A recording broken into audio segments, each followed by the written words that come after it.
Hotel જેવી tasty pav bhaji ઘરે બનાવવી હોય ને તો આ વિડીયો સ્કીપ ન કરતા આખો જોજો. A to Z રેસીપી આપીશ. તો જો ફ્લાવર, બટેટા, બીટ, ગાજર, કોબી, ટમેટાં, રીંગણા, દૂધી બધું કાપી અને ધોઈ લીધું છે. તેલ ગરમ થઈ જાય ને કુકરમાં એટલે એમાં નાખી દઈશું 1 ચપટી હિંગ. એના પછી નાખી દઈશું આપણું કાપેલું બધું શાકભાજી અને એની ઉપર નાખી દઈશું સ્વાદ પ્રમાણે મીઠું, પાઉંભાજી મસાલો અને થોડાક વટાણા.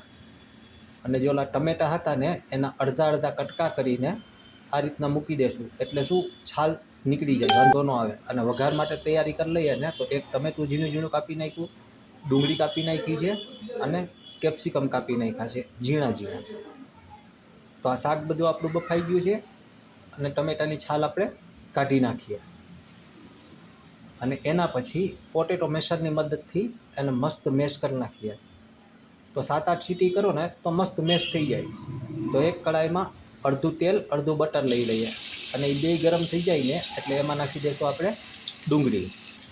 એના પછી નાખી દઈશું ટમેટું અને કેપ્સિકમ અને એના પછી નાખી દઈશું લસણની ચટણી ઘરે બનાવેલી, હળદર, મરચાંની ભૂકી અને ધાણા જીરું અને સાથે નાખી દઈશું પાઉંભાજી મસાલો.